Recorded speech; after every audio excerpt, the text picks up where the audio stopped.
Olá! Hoje trago-vos aqui um tema muito importante: a avaliação de riscos.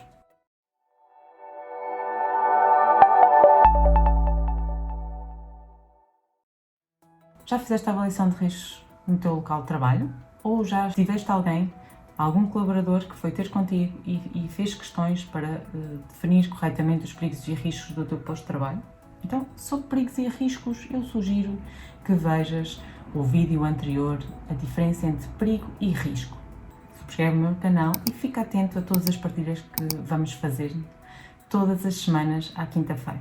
Então, a avaliação de riscos é um dever do empregador, em qualquer área, qualquer setor de atividade, em escolas, fábricas, obras, em escritórios, lojas. Não é? Muitas vezes tenho clientes que perguntam, então e numa loja pequenina também tem que se fazer avaliação de riscos? Claro que sim, não é? Temos trabalhadores, temos perigos e temos riscos, então tem que se fazer a avaliação de risco, até para ser registada, guardada esta avaliação e juntar também ao relatório de avaliação de risco e juntar à ficha de aptidão para o trabalho, não é? Porque temos a componente da segurança e a saúde no trabalho. A avaliação de risco passa pela correta identificação dos perigos no local de trabalho, dos riscos e depois a utilização de uma metodologia que faz a correta avaliação do nível de risco. Estas metodologias podem ser quantitativas ou semi-quantitativas ou só qualitativas. O ideal é que se utilize métodos matrizes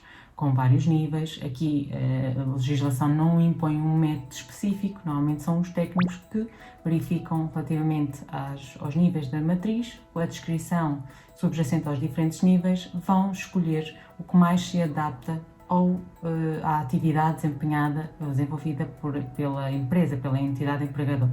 Então é importante teres conhecimentos dos diferentes metodologias existentes para a avaliação de riscos, para no final identificar o nível de risco, identificar se o risco é aceitável ou não, se o trabalhador pode estar a desempenhar as suas funções com este nível de risco e quais são as medidas preventivas que devem ser adotadas para diminuir ou eliminar o nível de risco existente no posto de trabalho.